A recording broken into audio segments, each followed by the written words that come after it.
음악을 하는 모든 분들이 그렇겠지만 음악에 돈 쓰는 걸 안 아까워해. 내 소중한 아이 같은 작업물을 위해서라면 500만원짜리 기타를 사는 것도, 500만원짜리 마이크를 사는 것도, 100만원짜리 프로그램을 사는 것도, 3시간 빌리는데 25만원 나는 녹음실도 하나도 아깝지 않거든. 그렇게 내 돈을 먹고 자란 아이를 아무도 들어주지 않아서 본인에 대해 좌절하고 슬퍼하고 포기하거든. 그래서 내가 음악을 직업으로 하기로 선택했다면 제일 처음에 해야 할 일은 지치지 않고 쓸 수 있는 돈이야. 음악은 언제 성공할지 아무도 몰라. 정말 모든 걸 다 잘하는 불세출의 천재여도 망할 수도 있고, 정말 나보다 못하는 애매한 실력의 아티스트가 심하게 성공하기도 하잖아. 그리고 여기엔 분명히 운의 요소도 작용을 하지. 그래서 그 운이 내 차례가 올 때까지 음악을 하려면 내가 생활이 안 될 정도의 돈을 투자하는 것은 음악을 관두는 데 가장 큰 이유가 되거든. 그래서 내가 음악에 최대한 투자할 수 있는 돈이 얼마인지를 곰곰이 생각해보는 게 좋아. 나는 아티스트 생활하면서 벌었던 돈을 거의 악기에 투자하는 제일 바보 같은 짓을 했던 아티스트이기도 해. 비싼 악기가 좋은 소리가 나는 건 분명하거든. 비싼 스피커가 좋은 소리를 듣게 해주는 것도 분명하고, 시퀀서만 4개 사봤지. 심지어 로직도 쓰고 싶다고 맥북도 사봤지. 플러그인도 엄청 사댔지. 기타도 마틴 HD35 샀었지. 1렉은 PRS지. 나일론도 300호짜리 국내 장인 기타 샀었지. 스피커도 어느 녹음실 가서 이거 좋다 그래서 바꿔본 스피커만 4개지. 근데 다 새거로 사서 중고로 싸게 팔았지. 근데 진짜 부질없어. 음악은 작사, 작편곡, 세션, 녹음, 믹스, 마스터 순으로 보통은 많이 진행하거든. 그리고 영상, 프로필, 마케팅을 거쳐서 수익이 발생을 하게 되겠지. 좋은 악기가 좋은 소리를 내주는 것은 진짜 분명하긴 한데, 제작하는 입장에서 생각했을 때 내 좋은 기타 소리가 안 좋은 가수를 만났을 때 어차피 안 팔리고, 내 좋은 트랙이 안 좋은 믹스 엔지니어를 만났을 때 어차피 사운드는 구려져. 내 좋은 기타 소리와 좋은 엔지니어와 좋은 가수를 만나도 마케팅이 안 돼 있으면 역시 음악이 안 팔려서 수익을 내지 못해. 그럼 내가 예산을 제일 먼저 편성해야 할 것은 제작의 역순인 마케팅, 프로필, 영상, 믹스, 마스터, 세션, 녹음, 작사, 작편곡 순이 더 맞다고 생각해. 일단 한 개라도 팔려야 돈을 벌 거고, 돈을 벌어야 다음 음악을 위해서 힘을 낼 수 있잖아. 근데 나는 역순의 끝에서부터 모든 돈을 붓고 나니까 남은 게 없어. 물론 남은 게 없는 건 재판원 회사가 3심까지 내가 이겼는데도 아직 돈을 언제까지 주겠다, 인정한다 등등의 답변이 없어서 남은 게 없는 거지만, 아무튼 내가 아티스트로도 프로듀서로도 해보니 아직까지 역순에 투자하고 성공한 사람을 많이는 못 본 것 같아. 가끔 있는 사람들마저도 애초에 지비부자라 예산 투자에도 데미지 없는 사람들이거나, 애초에 모든 걸 혼자 너무 잘해서 부족한 악기 등을 채우는 사람이거나, 실력이 압도적으로 뛰어나서 실력을 팔아 돈을 버는 사람들이거나, 이 정도지 평범한 사람이 접근할 수 있는 방식은 아니란 생각이 들더라고. 아무튼 그래서 혼자 한 아티스트든 회사랑 한 아티스트든 제일 처음에 꼭 역순으로 설계를 해서 예산을 투여하는 방법들을 연구해보는 게 좋아. 나는 예전 영상에도 말했지만 매출이 8억이 넘은 것으로 추정되는 그대 하나 설레임 음원에 대해 100원도 못 받았거든. 공연, 행사로 번 돈은 악기 사는 데 다 썼고, 그래서 혼자 한다고 생각했을 때 투여할 수 있는 예산이 50만원 이하였다고 생각해. 이렇게 나처럼 한 달에 50만원 이상 투자 못하겠다 하는 아티스트들은 레슨에 투자하는 게 제일 좋은 것 같아. 본인이 좋아하는 아티스트들을 찾아서 직접 DM을 보내봐도 좋고, 또는 본인의 귀에 그 사람과 비슷한 퀄리티의 음악을 하고 계시는 분을 찾는 거지. 그리고 꼭 트랙 메이커를 찾아서 배우는 게 좋은 것 같아. 본인의 곡을 녹음하는 법, 그 곡을 빌드업하는 법, 그리고 그 곡을 러프하게 믹스하는 법 등을 배워서 완성본을 만드는 거야. 그리고 그 완성본을 같이 들어줄 최대한 많은 친구들을 만나서 내 지금 실력에 대한 장단점을 파악하고, 단점이 많다면 선생님을 바꿔. 세상 잘 가르치는 선생님이라고 한들 나랑 성격이 안 맞아서 피드백을 수용하기 힘들 때가 있거든. 그럴 땐 미련 없이 떠나서 다른 선생님을 만나는 게 좋아. 본인이 자작곡이 있다는 전제하에는 한 달에 본인의 자작곡이 완성이 안 되었다면 그 선생님과도 이별하는 게 좋아. 처음부터 완벽을 요구하는 선생님도 안 좋고, 일부러 커리큘럼을 늘려 한 달이면 끝날 걸 3달 걸리게 해서 레슨생 돈 빨아먹는 선생님들도 좋은 분은 아니야. 만약 완벽을 요구하는 선생님들이라면 내가 아직 그 선생님을 못 따라가는 거니까 훨씬 가격이 싼 다른 분들을 찾아배웠다가 수준이 오르면 다시 찾아뵈면 되는 거고, 후자 쪽은 본인이 실력 성장을 하면 당연하듯 안 찾아가게 될 거야. 그래서 내가 쓸 수 있는 예산이 50만원 이하라면 음악의 완성을 주제로 할 수 있는 선생님을 찾아서 점점 완성도가 높은 퀄리티의 음악을 쌓아나가는 게 제일 좋을 거란 결론. 예산이 100만원이라면 나는 홍보물과 믹스에 투자하라고 권하고 싶어. 일단 내가 찍고 싶은 비디오를 큐레이션한 뒤에 이 영상을 최대한 싸게 찍을 수 있는 방법을 찾는 거지. 실상 제일 좋은 방법은 내 음악을 듣고 감동한 영상학과 학생들과의 협업이야. 영상학과 학생은 본인의 포트폴리오들이 절실한데, 만약 음악이 좋아서 본인의 미래에도 좋을 것 같은 기분이 들고 재밌게 작업할 수 있다고 생각한다면 서로에게 윈윈할 수 있는 좋은 구실이 되거든. 영상학과 중에 동화방송 때는 카메라 렌트 등이 공짜라서 그런지 무료로 해주고 싶다는 메일이 빌리빈에 있을 때 정말 많이 왔었거든. 다른 학교는 많이 안 와서 모르겠지만 영상학과 학생들이면 그렇게 부담 없이 할 수 있고, 보통은 감독, 조명, 촬영 3인조로 많이들 하시니까 거마비 최저시급 기준 하루 10만원씩 잡고 30만원을 드리는 게 이상하지 않고 서로 윈윈할 수 있는 구조라고 생각해. 대충 50만원 예산 내에서 중에서 비디오를 찍을 분을 정하는 거지. 크몽에 보면 50만원대에 찍으시는 분들도 꽤 있고, 그리고 나머지 50을 믹스에 투자하라고 할 것 같아. 유의할 점은 작품을 봐야지 이름을 보진 말아야 돼. 내가 좋아하는 음악이나 좋아하는 장르를 하셨는지 봐야 하는 게 제일 맞아. 보통의 아티스트들 대부분은 앨범 정보에 들어가 보면 크레딧에 믹스를 누가 하셨는지 나오니까 성함을 검색해보고 인스타나 홈페이지, 뮬, Q&A 등등에 검색해보면 웬만하면 연락처를 알 수 있거든. 그 연락처를 통해 연락드리고 만나서 작업을 해보며 배우면서 작업을 하는 게 제일 좋은 그림이긴 해. 잠깐 깨알 영업하면 나도 믹스 엔지니어로도 이미 있는 작업물을 몇 개 해봤고, 나는 이 발매부터 홍보까지 전 과정을 돈 0원에도 해결해본 사람인데, 아래 더보기 링크에 들어가서 구글 폼으로 신청해주시면 믹스와 컨설팅을 같이 해주는 서비스를 이용하고 있으니 내 음악에 공감하시는 분들이라면 이용 부탁해. 그리고 양심 장사를 할 것을 자신할 수 있어. 준비가 안 된 분들에게 돈 벌라고 굳이 작업물을 받지 않을 거고, 준비가 잘 된 분들이나 내가 할 수 없는 음악일 땐 다른 분들을 소개해드릴 수도 있어. 이 밖에 예산을 어디 어떻게 쓰고 마케팅을 어떻게 하면 좋을지 등등의 강의가 아무리 검색해봐도 잘 안 나오더라고. 대부분은 자기네 업체를 써서 어디에 뭘 어떻게 해주니 우리 마케팅 업체를 쓰셔라 정도지, 마케팅을 하기 위해 어떤 걸 준비해야 하고 내 음악에 맞는 마케팅을 정하는 방법 같은 교육을 해주는 유튜브, 업체 등등을 진짜 단 한 개도 못 본 것 같아서 이걸 내가 해보려고 준비하고 있어. 사업의 기본 중에 기본 중에 기본이라는 4P, 프로덕트, 프로모션, 프라이스, 플레이스에 대한 강의가 궁금하시다면, 여러분들이 이 강의의 필요함을 숫자로 증명하면 미래엔 나라에서 예산을 받아서 내일 배움 카드로 무료로 할 수 있는 방법도 있고, 학점이 모자란 친구들을 위해 학점은행제를 운영할 수도 있어. 그래서 꼭 구독과 좋아요, 하이프를 부탁드리며 행복하게 음악하시길 바라며 오늘 영상은 여기까지. 내 주변엔 예술인 투성이고 음악을 하고 싶어하는 사람들을 정말 많이 만나거든. 그리고 그중엔 50팀이 넘는 아티스트와 작업을 같이 해보고, 그중엔 20팀이 넘는 아티스트와 계약관계로 프로듀싱을 해보고, 아무튼 엄청 많은 아티스트를 만나봤는데, 많이 논쟁되는 게 10트랙짜리 정규 앨범이냐 1트랙짜리 싱글이냐. 여기 있어선 정규를 내고 시작하고 싶다와 싱글로 시작하고 싶다 분류가 엄청 갈리더라고. 나는 싱글로 시작하고 싶다 파여서 정규 앨범으로 내고 싶다는 아티스트와 많이 싸웠는데, 내가 이길 때랑 질 때를 생각해보고 내가 졌을 때 성공 사례들을 모아보니 시작할 때 정규를 내는 게 맞는 팀이랑 싱글로 시작하는 게 맞는 팀이 조금 갈리더라고. 그래서 나는 정규를 내도 되는 아티스트인지 아니면 싱글로 시작해야 되는 아티스트인지 체크해볼 수 있는 체크리스트를 만들었어. 물론 매 영상에서 누누이 명명이 백백히 수십 번 말하지만 난 정답인 사람은 아니고 내 경험을 토대로 한 이야기를 하는 사람이니까 들어보고 틀린 소리라고 생각하면 안 들어도 돼. 공감하는 부분만 인정하고 받아들이고 본인만의 정답을 찾아나가는 게 더 맞는 방향이야. 어차피 우린 엄마 아빠 말 안 들어서 음악을 시작했잖아. 그래서 내 말도 공감하지 않는다면 안 듣는 게 음악인의 짜세지. 아무튼 체크리스트 하기 전에 내가 왜 싱글파인지 설득을 하자면, 일단 첫 번째로는 요새 음악의 소비 트렌드 때문이야. 대부분 음악의 소비를 사람으로 하는 중이거나 스포티파이, 유튜브 등의 알고리즘으로 소비하는 중이거나 플레이리스트 등의 추천으로 소비하는 중이거든. A라는 사람에게 내 전체 앨범을 닫게 하는 일이 그렇게까지 방법이 많지 않아. 솔직히 모르겠어. 없는 것 같아서 사례를 찾아보려 해도 없고. 그래서 10곡에 태울 에너지를 한 곡에 온전히 태울 수 있어야 아주 조금의 사람들에게 전달을 할 수 있을 테고, 그 조금의 사람의 1%가 마음에 동해 추천을 해주는 바이럴, 그 사람 중 1%가 공연을 찾아오는데 그 1%가 100명이 되면 그제서야 음악을 직업 삼을 준비가 되었다고 생각하거든. 수치로 봤을 때 100명에 100배에 100배니까 100만회의 조회수가 나와야만 될까 말까 이제 운을 바라보자 하는 지점에 도달한다는 얘기지. 심지어 이게 진짜 로또 당첨됐을 때 정도의 운빨인 거지. 구매율이 1% 일어나는 건 진짜 힘든 일이거든. 싱어송라이터가 아끼고 아껴서 차트에 오를 만큼의 음악을 제작한다고 가정을 해볼게. 그럼 음악의 퀄리티를 위해 최소 세션을 한두 명을 써야 될 거고, 세션 중에 진짜 성과가 있고 괜찮다 하는 친구들이 20에서 40 받으니까 평균으로 30 잡고, 믹스는 성과가 있는 이미 있는 엔지니어들 중에 40 이하는 진짜 한두 명 봤었는데 그분들마저 40인 거 보면 최저가 40으로 잡고, 마스터는 20만원 잡고, 앨범 커버는 대부분 본인 사진이나 본인 그림으로 하고 싶으신 분들이 비율적으로 많더라고. 그럼 자체 해결한다거나 하면 0원이고, 프로필은 내 기준에서 훌륭한 사람 중 최저가인 친구가 50 받으니까 0원과 50만원의 평균 25만원 잡고, 비디오가 안 중요한 음악을 한다는 전제하에 라이브 비디오를 영상대학교 쪽에 노가다해서 서로 맡겨난다 쳐서 0원 잡아도 115만원이 든단 말이지. 물론 내가 말하면서도 얼마나 말이 안 되는지 알지만 그냥 최저의 기준으로 따져봤을 때 얘기를 하는 거야. 물론 나는 내가 믹스하고 돈 없으면 내가 마스터하고 돈 없으면 내가 세션하고 할 수 있는 사람이지만, 나같이 재능 없는 사람들은 수련을 10년은 넘게 해야 돼서 30대 중반에 하나 할 수 있을 텐데 20대를 배움으로 보내기에만 너무 아깝잖아. 그럼 대충 우수리 떼고 한국에 100만원이라는 예산을 잡자는 거지. 한국에 있는 어느 아티스트의 앨범을 들어봐도 트랙마다 조회수가 균등하지 않아. 자타가 공인하는 최고의 아티스트들도 거의 30배가 넘게 매출이 차이가 나잖아. 그럼 같은 제작비가 들어간 곡인데 불구하고 매출이 30배 넘게 차이 난다는 얘기지. 이걸 매출, 돈으로 비교해서 별로라고 생각하시는 분들이 당연히 있겠지만 음악가의 관점에서도 난 똑같긴 해. 프로듀싱한 친구들의 음악을 들어보면 진짜 다 좋아. 그리고 이 곡을 소중하게 만들었다라는 걸 느낄 수 있어. 음악을 만든다고 했을 때 많은 예술가들이 표현하기를 영혼을 깎아낸다고 표현을 하잖아. 내 영혼을 깎아낼 만큼 애쓴 음악을 그냥 타이틀곡 바깥에 있는 버리는 곡으로 표현되는 게 너무 싫어. 그래서 아티스트들에게 싱글을 냈으면 하는 거야. 하나라도 더 많은 사람들에게 자랑하고 싶어서. 돈적으로 봤을 때도 그렇고, 내가 일하는 아티스트는 다 내가 좋아서 하는 일인데 내가 좋아하는 음악을 하는 예술가를 기준으로 봤을 때도 그렇고, 이래서 싱글이 유리하다고 말해주고 싶어서 얘기를 하면, 이 엄마 아빠 말 안 듣고 음악하는 뮤지션들은 그래도 정규 내고 싶어야 한단 말이지. 이건 뭐 제작한 아티스트뿐만이 아니고 예술하는 친구들에게도 이대화로 논쟁을 많이 하거든. 근데 그중에 그냥 남들이 하니까라는 이유나 좋아하는 아티스트가 그렇게 하니까 같은 이유를 제외한 다른 이유를 가진 친구들은 잘된 친구들이 덜어 있어서 그 사례를 모아 만든 체크리스트야.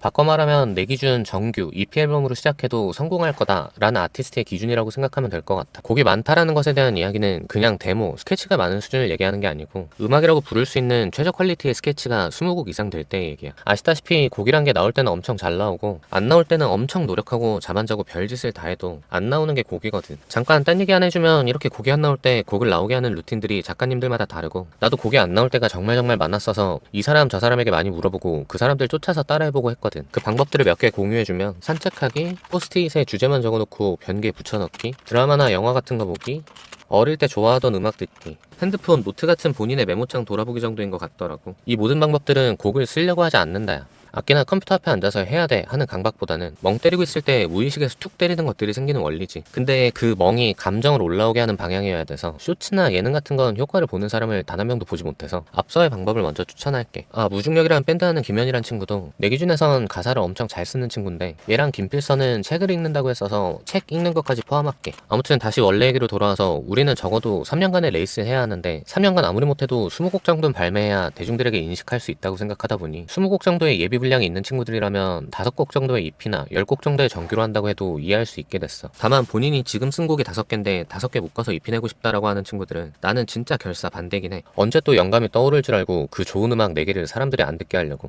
두 번째는 이미 백석을 파는 사람일 때야. 많은 인디펜던트들은 아무래도 제작비 이슈로 앨범을 내기 전에 버스킹이나 공연 등으로 시작을 하는 경우가 더 많거든. 이런 친구들 중에 본인이 백석을 파는 사람이라면 처음에 묶어서 내는 것도 추천해. 어차피 본인들은 오프라인으로 관객을 동원할 수 있잖아. 그럼 그 팬들을 위한 선물을 하는 것도 좋은 방법이라 생각해서 백석을 팔 수 있는 사람들이라면 그렇게 말리지 않게 됐어. 세 번째는 명함으로 쓰고 싶은 사람일 때야. 본인의 실력이 확실해서 본인의 다양한 음악을 보여주기 위한 앨범이라면 이건 역시 말릴 수 없겠더라고. 어차피 업자들은 앨범 단위로 다 들을 테고 어느 회사의 A&R이나 음악하는 친구들의 구전 등등을 이용할 수 있는 좋은 수단이 되더라고. 이건 음악을 팔기보단 사람을 파는 행위 중에 하나가 되니까 그렇게 나쁜 방향은 아니라고 생각해. 대신에 실력에 대한 체크가 조금 분명하게 있어야 된다고 생각해. 그리고 솔직한 말로 어느 회사에서 연락이 먼저 온 뮤지션이 아니라면 그 정도의 실력은 아니니까 말리고 싶은 마음도 있어. 마지막으로 컨셉이 확실할 때야. 말은 이렇게 해도 나도 EP로 데뷔했거든. 나는 EP로 데뷔할 수밖에 없었던 이유가 토이 선배님이나 정기 선배님 같이 내가 곡을 쓰고 연주를 하고 보컬을 피처링으로 하는 컨셉을 시작으로 하려 했다 보니까 트랙마다 여러 목소리를 담을 필요가 있다고 판단했어. 그래서 첫 데뷔 앨범엔 3명의 보컬이 참여를 해줬고 최지연은 강릉 최고 맛집 리틀 다이너의 여사장, 선우정아님이랑 정황정미라는 밴드를 했었던 베이시스트 김정은 씨에게 소개받아서 2곡을 녹음해줬고 위올라이로 주가를 한창 올렸던 하진은 용인시 탑드러머 은주현 씨가 소개해줘서 한 곡을 녹음해줬고 한지선 씨는 24살에 친해졌던 친구고 이후에 한지선의 소개로 한지선의 동기인 사람을 소개받은 게 안다은이야. 아무튼 이렇게 여러 사람의 목소리를 담아서 컨셉을 확실하게 해야 했고 연주곡도 꼭 내고 싶은 마음이 있었지만 연주곡을 싱글로 내면 정말 단 한 명도 안 들을 것 같아서 사이사이에 연주곡을 넣은 EP를 준비했었어. 뭐 이건 나의 예시고 만약 진짜 행사, 공연이 목표인 팀이라면 30분 이상의 공연을 해낼 수 있다는 증거가 필요하게 앨범을 내는 것도 컨셉이 확실한 경우로 칠 수 있겠지?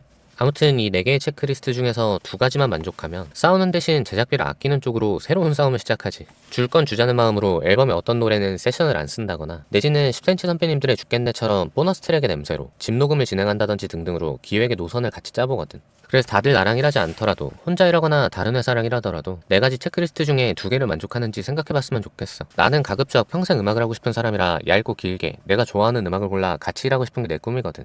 그러려면 진짜 한국에 음악하는 사람이 더더욱 늘어나야 할 테고 그 사람들 중에 무슨 차트에 오르는 성공을 하지 못하더라도 충분히 먹고 살 수 있는 사람들이 많아지면 많아질수록 나에 대한 수요가 부활의 김태현 선생님이 남자의 자격에서 말씀하셨듯 코드에는 주인이 없고 존 메이어가 버클리 강연에서 말했듯 대중음악의 첫 번째는 리스너블 해야 돼. I just want to be listenable. And when you are listenable, there is no race. There's no first place, second place, third place. You're just listenable. 음악을 직업 삼는 사람들을 만나면 실험과를 가지 말아라 라고 하는 사람들이 정말 많은데 그 중에 가장 큰 이유가 학문으로 다루기 때문인 것 같아. 존 메이어는 뻔한 코드를 참지 못하고 대리 코드를 넣던지 플레이를 요란하게 하던지 학문적인 다음 단계를 노리는 게 대중에게는 제일 멀어진다고 느꼈기 때문에 버클리를 자퇴했다고 해당 강연에서 말했었거든. 이 말엔 나 역시 공감하긴 했었고 반대로 말하면 이것만 조심하면 실용음악과는 상당히 도움이 되는 건 맞아. 실용음악과를 나온 많은 친구들 덕에 계속 음악을 할 수 있는 정보와 인프라, 경쟁과 도움으로 원동력을 얻을 수 있었고 실용음악 실용음악과가 없었다면 지금의 나 역시 존재하지 않았을 거라고 확신하긴 해. 그래서 음악과 학생들은 음악을 최대한 쉽게, 비음악과 학생들은 음악과 학생들에 대한 존중이 필요하다고 생각해. 유튜브에서 잘못 배운 친구들이 실용음악과 애들에 대한 자격지심이 있는 것처럼 나는 비전공자니까 너보다 못하는 게 당연함, 이런 포지션이거나 실용과에서 배운 걸 어디다 써먹어 같은 안 좋은 시선으로 바라보는 것들이 조금은 슬프더라고. 원래 주제로 돌아와서, 그래서 작곡면에서 모르면 좆되는 지식은 코드는 레시피라는 거야. 라면은 라면마다 다르다곤 해도 500에서 550ml의 정량의 물이 존재하거든. 그래야 스프와 면이 어우러지고 아무도 한강라면을 먹고 싶지 않잖아. 아무리 민초파여도 볶음밥에 민트초코를 넣어서 먹고 싶어 하진 않을 거고. 그런 것처럼 코드 진행에는 일정한 레시피가 존재해. 그리고 나는 내가 좋아하는 10개의 레시피가 있고, 내가 좋아하는 코드 진행은 총 10가지인데 지금껏 인생을 살면서 모르긴 몰라도 대중음악을 5,000곡 이상은 코드 카피를 했을 것 같거든. 아무래도 5살 때부터 기준으로 36년차 기타를 쳤고, 그럼 13,000일 정도 기타를 친 거잖아. 그리고 고등학교 때부터 친구들이랑 공연한다고 버스킹도 해보고 대회도 나가보고 리얼북 1, 2, 3권을 다 쳐봤으니 대충 500곡씩 치고 3권이면 1,500권은 쳐봤고, 밴드 만들어서 프리버드, 퀸, FF 이런 데서 공연도 해보고, 컬학원 학생들 졸업 공연도 매년 도와줬고, 데뷔 후에 어쿠스틱 콜라보 활동하면서 한 공연들 해보면 5,000곡 이상은 확실하고 1만 곡은 되는지 모르겠고 정도의 느낌으로 코드 카피를 해온 것 같은데, 거진 이 코드 진행에서의 변형인 것 같더라고. 나는 상당히 심한 음치 중에 하나고, 도라는 건반을 누르고 입으로 도라고 부르는 게 맞는다는 느낌을 30대 중반에서야 깨달았거든. 그 전까진 도를 쳐도 도를 입으로 못 내던 사람이었고, 그럼에도 불구하고 음악을 들으면서 코드를 카피할 수 있는 이유가 이 레시피 이상을 벗어나는 노래가 극히 드물기 때문이야. 음악하는 사람들이 착각하는 건 우리는 단 한 곡의 마스터피스를 만들기 위해 음악을 하지 않아야 된다는 거야. 지금의 최선을 다해 좋은 걸 만들고 그 다음 더 좋은 걸 만들고를 반복해야 하는 거지. 계속 성장하고 그 성장을 기록하면서. 음악을 직업으로 삼고 무대에서 노래하고 싶고 사람들에게 내 음악을 들려주고 싶다면 앞으로 수백 곡, 수천 곡을 써나가야 하는 직업인 거지. 나만 해도 버리는 곡들을 포함하면 1,000곡은 그냥 넘긴 것 같고, 그건 내가 특별한 게 아니라 직업적인 작곡가들은 모두가 그럴 거라 확신하고 있거든. 8마디 작곡도 작곡이라고 치면. 이 이야기의 결론은 이제 본인 기준에서 여기 있는 코드로 곡을 팔았거나 곡을 발표해보지 않았다면 일단은 이 코드 진행으로 곡을 먼저 발표하는 게 제일 먼저란 생각이 들더라고. 한국을 포함한 세계적으로 유명한 가수들의 트랙을 전부 살펴보면 이 진행이 없는 가수는 단 한 명도 없다고 단언할 수 있거든. 만약 내가 1번 진행으로 곡을 발매했다고 해도 다른 이유로 1번 진행을 쓰고 싶은 생각이 들었으면 그때 1번 진행에서 소소한 변형을 해서 곡을 하나 더 내고, 이런 식으로 본인의 본질을 늘려가는 게 맞는 방향이지, 절대 창조적인 코드로 시작하려고 하지마. 내가 영상에서 요리 좋아한다, 잘한다 수십 번 말했지만 내가 민트초코 볶음밥을 해주면 아무도 안 먹을 거잖아. 근데 이원일 셰프님이 민트초코 볶음밥을 해서 엄청 맛있게 먹는 장면을 보여주면 몇천 명은 따라해볼 걸 확신하기도 하고. 오이 혐오론자로서 도전해보진 않았지만 임성근 셰프님 사건이 있기 전에 오이라면으로 유튜브가 물들었던 것을 보면 지금 내가 말하는 것이 증명되기도 하지. 뻔한 맛으로 대중을 이끌고 대중들이 나에 대한 신뢰가 생기면 가끔 킥으로 라면에 된장이든 쌈장이든 넣어서 나만의 레시피를 공개하고, 그 이후에서야 실용학과에서 깊이 배우는 서브 도미넌트니 모달 인터체인지니 비밥 스케일이니 이런 것들로 발전을 해나가야 맞다고 생각해. 현대의 재즈 보컬리스트 중에서 탑을 꼽으라면 레이 페이라는 것에 대부분 동의하실 거야. 그리고 내가 20대에는 그게 바우트 하멜이라고 생각했었는데 이 두 분 다 학교에서 배우는 재즈랑은 거리가 먼 그냥 엄청 쉬운 코드 진행해서 음악들을 만드시거든. 우리나라 재즈씬이 안타까운 건 당장의 공연자는 대부분 교수님들이거나 재즈를 깊이 배운 학도들이고, 관객의 대부분은 실용음악과 출신들이다 보니 251으로만 노래를 만들기에는 공연자들도 청취자들도 상당한 용기가 필요한 행위라고 생각해. 너무 쉬워서 욕먹진 않을까 하는 공연자의 심리랑 이게 재즈임? 하는 애매한 실력의 청취자들의 평이 재즈를 더 이상 쉽게 만들지 못하게 만들거든. 나도 음악 기반이 재즈가 베이스인 사람으로 지금 이런 것들이 조금 슬프긴 해. 열렬히 사랑하는 사람들 때문에 시장이 오히려 죽는다는 것이. 아무튼 결론은 본인이 발표한 곡이, 본인이 팔았던 곡이 이 10가지에 없다면 이미 대중적인 음악을 하시는 분들은 아니니 일단 이 10가지 중에 골라서 곡을 만들어 보시는 게 좋아. 지금 음악에 대한 온라인 클래스를 만들고 있거든. 아마 클래스가 런칭되면 이 표랑 만들고 있는 작곡 어플 등을 아마 강좌를 들으시는 분들에게 선물을 할 것 같아. 작사에서 제일 중요한 건 결국은 메시지와 솔직함이라고 생각해. 문체가 어떻고 단어가 어떻고 발음이 어떻고 라임이 어떻고 플로우가 어떻고 이런 건 아무것도 문제가 되지 않는다고 생각해. 요새 드라마 OST 시장은 음악가들에게 그렇게 좋은 편은 아니거든. 10년 전쯤에야 OST로 차트에 안착하고 이름을 알리기 시작하면서 거기서 브랜드 이미지가 잘 쌓인 사람들은 앨범을 엄청나게 팔기 시작하거든. 미생 OST 유지아 선생님 곡을 리메이크한 볼빨간 사춘기가 그랬고, 봄날의 곰 OST 풀킴님이 그랬지. 나는 수혜자인지 피해자인지 헷갈리지만 연애의 발견 OST가 그랬고, 이렇게 10년 전쯤엔 OST로 터져서 이름을 알린 사람들이 많았지만 지금은 그렇게까지 비율이 많진 않아. 나는 가장 큰 이유라고 생각하는 것 중에 하나가 OST가 사는 본질이 없는 경우가 많거든. 사랑 노래를 쓰는데 왜 사랑하는지 이유를 밝히면 드라마에 묻히기 힘들거든. 카페에서 사랑에 빠짐 이런 내용을 담으면 카페 씬이 아니면 이 음악을 쓸 수 없으니까 음악을 많이 덜어내야 되거든. 그래서 OST 리드가 들어오면 내용을 많이 덜어내. 그냥 사랑하고 그냥 헤어지고 그냥 슬퍼해야 돼. 이건 화면에 찰떡같이 붙거든. 슬픈 씬에 슬픈 사비를 틀어주면 끝이니까. 예제로는 지창욱님이 출연했던 날 녹여주오라는 OST에 리드가 들어와서 썼던 곡이 있어. 지창욱님이 냉동인간 실험에 참여했다가 20년 뒤에 깨어나서 외모로는 동갑이지만 20살 어린 분과 나이로는 동갑이지만 20살 늙은 첫사랑과 고민한 듯한 그림이 그려져서 날 바라보면 안 되는 걸 알아. 우리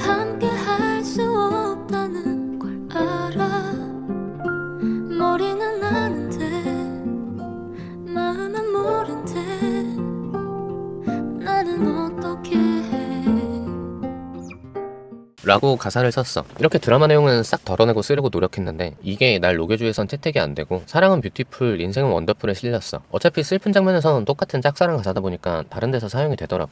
물론 이건 완벽히 나의 개인적 의견이긴 해서 정답이 절대 아니긴 하지만 내가 해봤던 내 주변에서 곡을 지속적으로 파시는 분들의 가사가 그렇더라고. OST의 내용을 많이 담지 않으려 하시는 게. 아무튼 이렇게 내용이 없는 가사들은 공감을 불러일으키긴 힘들긴 한 것 같아. 그래서 뭔가 OST가 예전보다 안 되는 느낌이 있는 것 같더라고. 요새 대중분들의 니즈는 내 얘기 같은 공감이라고 생각하거든. 핵 개인화가 된 시대라고들 하니까. 그래서 100만 명을 타겟팅하는 것보다 10만 명을 타겟팅한 조금 더 구체적 내용의 서사가 필요하다고 생각해. 물론 이건 아이돌 가사와는 전혀 딴 세상 얘기고 싱어송라이터들 기준으로 얘기하는 거야. 아이돌 가사는 팔려본 적도 없고 해본 적이 없어서 어떤 게 정답이다 말할 순 없고 아이돌 카테고리가 아닌 대중음악 카테고리에선 어느 정도 참고할 만한 말이라고 생각해. 팔아본 적 없는 주제에 그냥 드는 생각은 키치한 단어와 프레이즈라고 생각해. 제목이 사비에 꽂히는 단어의 노래들을 많이 들어본 것 같아서 단어를 잘 고르면 잘 팔리지 않을까라는 생각을 하게 되더라고. 그리고 팔고 싶은 팀을 잘 고르고 일단 무턱대고 쓰는 경우가 많더라고. 그것보다는 팀에 어울리는 컨셉과 이미지에 맞는 단어를 선정하는 편이 훨씬 잘 팔리는 경우로 보이긴 하거든. 주변 분들 보니까. 편곡의 저작권 분배 지분은 5대 5대 2야. 왜 계산하기 쉽게 10등분이 아니고 12등분인지는 나도 모르겠지만 어릴 때 썰풀이로 듣기로는 협회 이사 등 결정권자분들 중에 작사가가 많아서 2대 3대 5였던 걸 2대 5대 5로 늘렸다는 소리도 있고 협회가 만들어진 예전 시점엔 작곡가 대부분이 편곡까지 하셨어서 편곡에 대한 지분을 굳이 생각 안 했다는 얘기도 있었던 것 같아. 왜인지 재미나이한테 물어보니까 5대 5였는데 2가 추가된 게 맞는 것 같네. 새삼 미국이나 일본은 어떤지 궁금하더라고. 그래서 또 물어보니까 미국은 방에 같이 있었으면 엠빵, 일본은 편곡은 철저한 외주 작업이라고 하더라고. 나라마다 조금은 달라서 신기하긴 하네. 난 어릴 땐 일본의 방식으로 배웠었거든. 편곡자는 돈을 받고 편곡에만 지분이 들어가고 음악의 반주를 만들고. 요새는 사람마다 전부 하고 싶어하는 방식이 달라서 이것도 결국은 정하기 나름인 것 같아. 편곡을 하는 사람이 공동 작곡에 들어가는 경우도 심심치 않게 보고 편곡을 맡기긴 했지만 편곡비 인셈치는 곡비는 엠빵하는 경우도 보고 세션을 맡기고 그 사람을 편곡에 넣는 경우도 보고 뭐 다양한 형태로 존재하는 것 같아.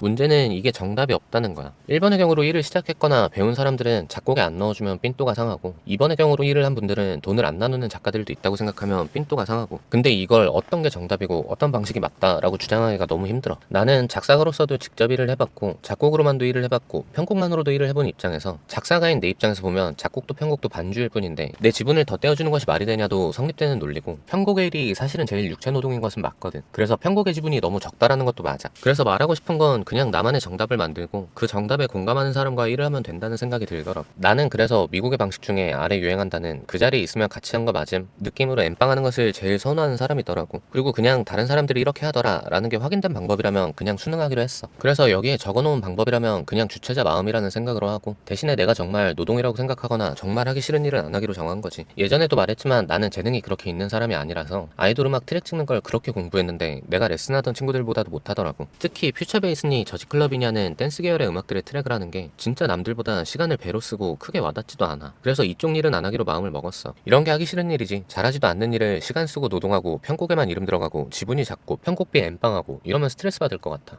근데 주변에 잘 나가는 트랙 메이커들은 그러려니 하는 게 나처럼 그렇게까지 노력하며 반주에 시간을 쏟지 않거든. 본인만의 워크플로우가 확 있어서 그냥 2-3시간 노동하면 트랙 하나 뚝딱. 이런 친구들은 편곡에만 지분 주고 곡 팔고 엠빵해도 크게 불만이 없는 거지. 그래서 본인만의 지분 방식을 생각하고 본인과 같은 생각을 가진 작업자들과 작업하면서 스트레스를 안 받는 것이 음악을 계속하는 것에 제일 도움되더라고. 다만 난 무임승차는 절대 반대인 사람이긴 해. 그렇게 당해보고 소송하고 있는 사람으로서 이거는 사회적 문제라고 생각해. 그것이 알고 싶다 해서도 이 문제에 관해 다뤘었잖아. 아무튼 결론은 본인의 생각과 본인이 가장 중요한 것 같아. 그리고 나한테 있어서의 절대적인 기준은 제작 당시에 참여했었냐가 1번이긴 해. 이건 어느 시장이든 똑같은 게 아이돌 음악들도 가이드 등에 참여한 탑라이너도 작사에 어느 정도씩은 지분을 주는 경우가 심심치 않게 있거든. 나중에 작사가를 통해 가사를 거의 바꾼다고 하더라도. 나는 과거에는 내가 좋아하는 잘하는 음악인 어쿠스틱 시장이 죽었을 시기에는 난 왜 재능이 없지? 왜 이런 트랙 못 만들어서 아이돌에게 에스파에게 곡을 못 파는 것인가? 는 확연히 핑계였고 2NE1도 어쿠스틱 기타 한 대인 I Don't Care를 냈고 GD님도 피아노 한 대인 무제를 냈지? 기타 한 대인 그 새끼도 있었다. 로제님도 어쿠스틱 기타 베이스인 노래를 냈고 찾아보면 한도 끝도 없이 많더라고. 내가 잘할 수 있는 음악 역시 아이돌 시장에 팔린다는 게 이건 김필선이란 친구 프로듀싱 할 때도 느꼈는데 본인의 브랜드가 확고하면 1회가 오더라고. 어디라고 말할 순 없지만 대기업에서 몇 번 필선이에게 작사 일을 하고 싶다고 않고 회사로 연락 온 적이 있었어. 실제로 그렇게 개코 선배님에게도 일회가 와서 작사에 참여하기도 했었고. 그래서 다들 본인만의 음악을 하고 굳이 트렌드를 따라가려고 노력하며 본질을 잃지 않길 바래. 물론 본질을 잃지 않고 본인의 여력이 날 정도로는 트렌드 탐색은 하긴 해야겠지만. 그래서 오늘 이 영상은 저 어쿠스틱 베이스의 음악을 꽤나 많이 냈고 그래도 성적을 내본 작곡가, 편곡가라는 것을 어필하는 영상이야. 이미 있는 작업도 몇 개 해본. 우연히 이 영상을 본 어떤 아이돌, A&R님들이 연락을 주시길 바라며 다들 행복하게 음악하시길 바라며 싱어송라이터나 밴드, 팀들에게 해당되는 얘기긴 한데 진짜로 돈을 버는 방법에 대해서 말해주고 싶어서 이 영상을 만들어봤어. 이 영상은 음악을 직업으로 하고 싶다면, 가수가 하고 싶다면 진짜 끝까지 봐주셨으면 좋겠어. 먼저 음악은 불확실성이 엄청 크잖아. 그래서 투자를 받기가 제일 어려운 종목이기도 해. 그래서 다들 지금 레슨을 하던, 알바를 하던, 직장을 다니던 음악에 꿈이 있는 친구들은 돈을 버는 목적이 음악에 돈을 쓰기 위해서잖아. 그래서 오늘 알려줄 내용은 음악으로 돈을 번다라는 개념이 돈을 들이지 않고 음반을 제작하기 위해 정부의 지원금을 받는다는 내용이야. 정부는 매년 예술인에게 지원을 해주고 있거든. 총액으로 치면 그 금액들이 엄청나. 내가 알고 도전하고 정부의 지원으로 음악이나 공연을 만들어 본 경험은 30대의 빌리빈에서부터인데 모르긴 몰라도 그 전부터도 아마 있었을 거야. 예술과 문화는 그만큼 나라의 중요한 사업이기도 하고 K-팝이 달러를 벌어온다는 경제학적 관점이 아니더라도 시민의 문화생활 영유 등의 목적으로도 나라에서 충분히 관심 갖고 있는 사업이기도 해. 총 지원 금액이야 매년 달라지고 있긴 하지만 컨텐츠진흥원이나 이나라도움 등등에서 확인할 수 있어. 보통 매년 2에서 4월에 많은 사업이 풀리거든. 하지만 금액이 큰 사업들을 보면 지원이 가능한 것이 대부분 사업자야. 그래서 음악하시는 분들은 사업자를 파는 게 현실적으로 엄청 유리해. 물론 사업자를 파는 게 안 되는 직업이나 실업급여를 받고 있어서 사업자를 못 파는 분들에게 해당되는 얘기는 아니지. 그럴 땐 정말 신뢰하는 친구와 같이 팀으로 시작해도 좋겠지? 아무튼 사업자를 파두고 사업자를 가지고 있는 것만으로도 나를 포함한 많은 분들에게 도움을 드리고 도움을 받으며 음악을 할 수 있어. 하는 방법은 이해로 간단한데 혹시 사업자가 필요 없는 분들은 아래에 다음 마킹을 해놨으니 다음 달락으로 그냥 넘어가도 좋아. 사업자가 아니더라도 음악하시는 분들에게 꼭 필요한 얘기 드릴 테니 오늘 영상은 꼭 끝까지 봐주셨으면 해.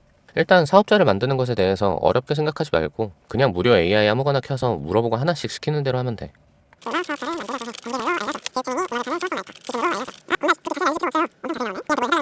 홈택스에 들어와서 로그인을 하고 두 번째 탭에 사업자 등록 신청, 정정, 휴폐업, 개인 사업자 등록 신청, 요거 따다다다다 체크하고 아이 귀찮게 공동사업자 아니요, 사업장 타인의 소유요, 사업장 주소가 저는 똑같고 틀린 사람은 아니오겠지. 창업자 멘토링 서비스 안 받아도 되고 유흥업소 아니고 통신 판매할 거고 화물 운송 아니고 국수 우편 수령 장소 그냥 같은데. 사업자 이름은 그냥 본인의 이름에 컴퍼니를 붙이든 뮤직을 붙이는 게 제일 속 편하더라고. 어차피 사업자 이름 홍보할 것도 아니고 생각나는 이름 없으면 일단 그렇게 하고 넘어가도 돼. 나중에 바꿀 수 있으니까 후회 안 해도 되고.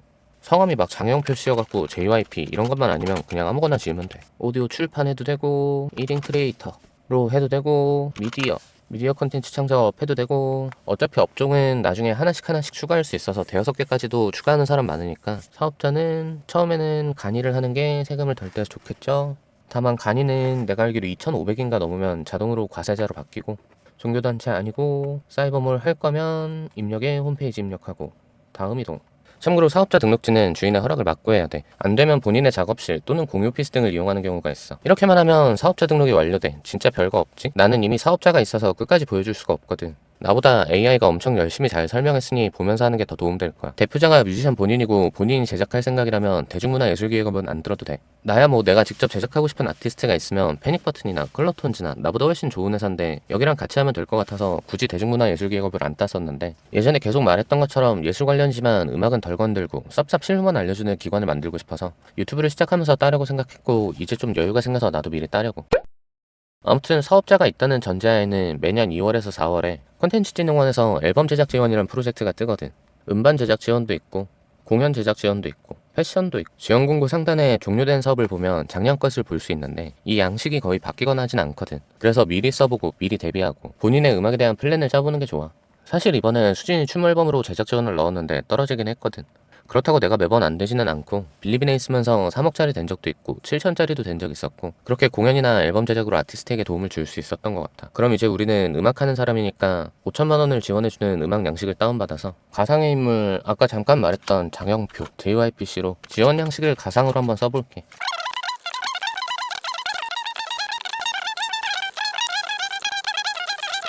이 서류의 기준점, 채점표 역시 공고문에 잘 나와 있거든. 그래서 이거에 맞춰서 지원 서류를 채워나가는 거지. 그리고 여기 지원 서류에 맞게 나를 발전시키는 것도 중요해. 그래서 다들 컨텐츠진흥원에 들어가서 이걸 지금 미리 써보시면서 내년을 준비해보시면 좋겠어. 라고 했지만 음악하고 만들고 연습할 시간도 없어 죽겠는데 사업 잡하고 기획하고 같이 할 스텝 찾아서 동의서 받고 이 소리를 언제 다 하냐 라고 생각하는 사람들이 있을 거야.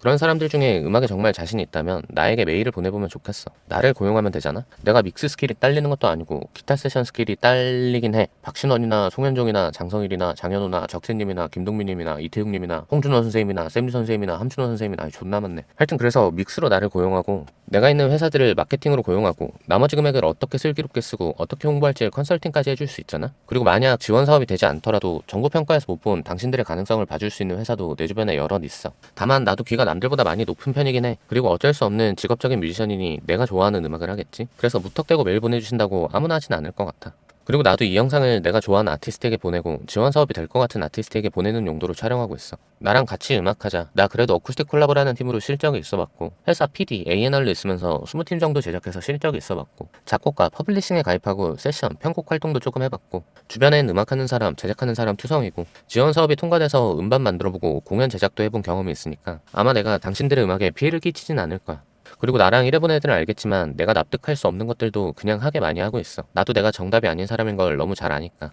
물론 당연히 지원 사업이 100%될 거라고는 장담할 수 없지. 그래도 안 된다고 해도 본인에 대해, 본인의 음악에 대해 돌아볼 수 있는 좋은 시간이 될 수 있을 것 같지 않아? 그래서 이 영상을 우연히 보신 분들은 더보기란에 내 문의 메일로 본인의 음악을 자랑해주고 이 영상을 링크로 받으신 분들은 이 영상을 보시고 답장을 해주셨으면 좋겠어.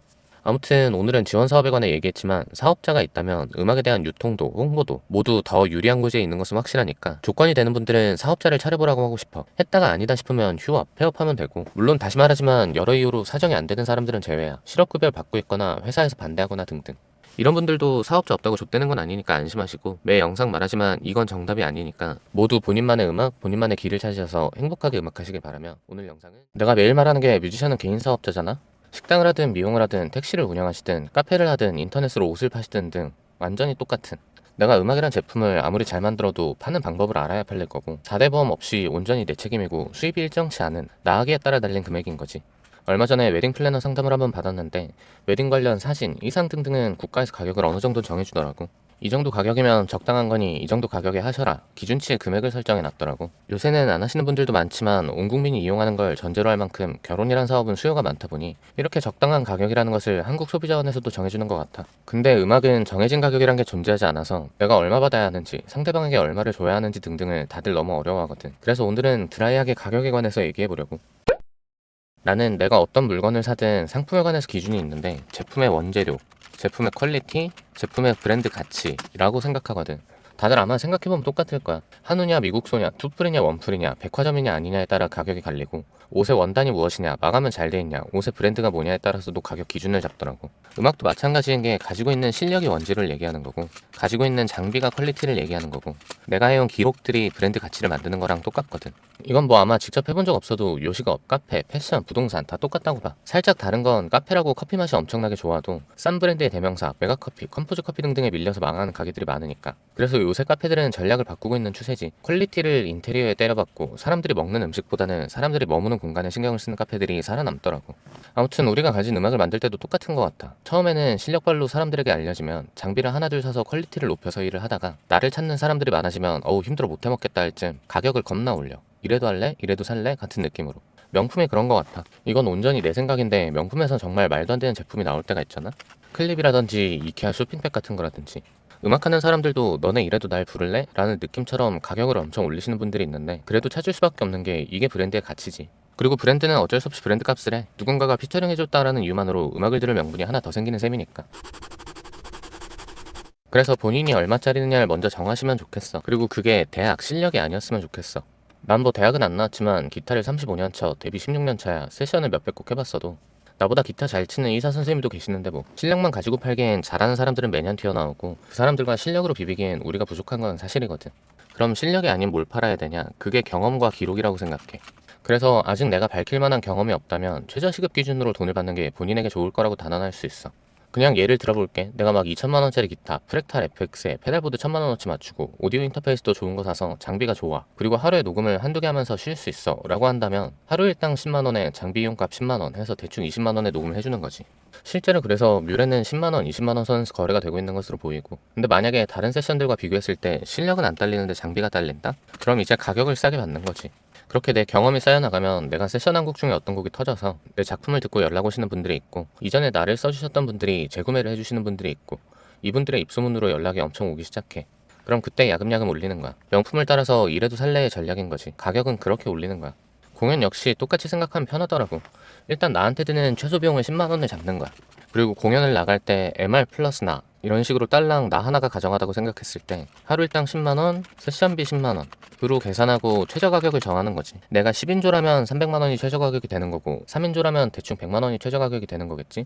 물론 이거는 처음 행사라는 팀의 기준인 거고, 전에 영상에서 말한 정부 지원 사업 기준에서의 얘기인 거야. 공연을 제작할 때 이런 합당한 이유가 있지 않으면 공연 자체가 성립이 안 되더라고. 진짜 인지도가 없는 신인의 경우는 100만원이 넘어가면 어차피 조정하라고 얘기가 나온 적도 있었고.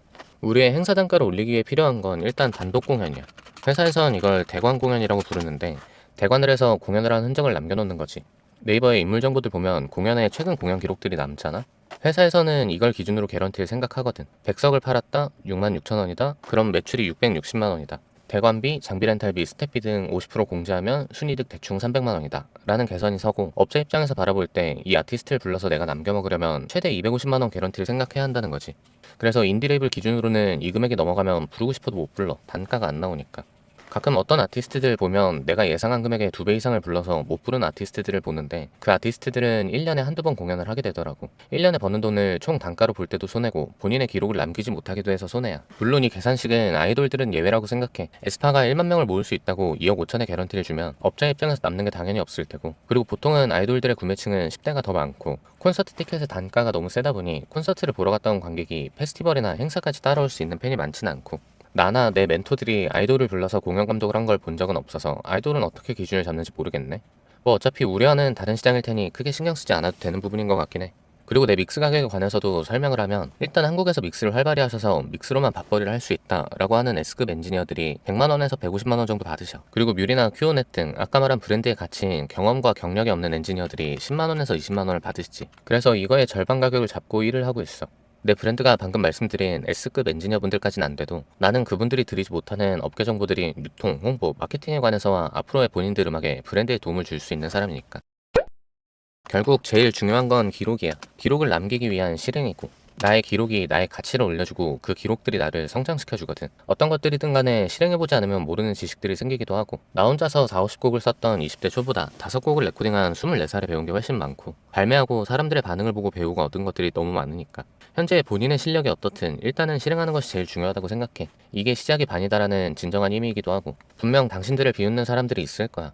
근데 생각해보면 당신들이 아무리 잘해지고 유명해지고 당신들의 머릿속에 정답 같은 모습이 돼도 비웃는 사람은 더 늘어날 거야. 조회수 100대에서는 비웃는 10명이 있겠지만 조회수 100만 대에는 비웃는 사람이 500명도 넘겠지. 그래서 지금의 실력과 지금의 수준에 대해 생각 안 하고 일단 올려보시길 바래. 미스터비스트의 첫 영상도, 침착맨의 첫 영상도, 데뷔 때의 내 기타 실력도, 작곡 실력도 당신들과 많이 다르진 않을 거야. 잘해봐야 아주 코딱지만큼 잘했겠지. 그래서 본인의 지금을 마음껏 자랑하고 진짜 다들 행복하게 음악하시길 바라며 오늘 영상은 여기까지.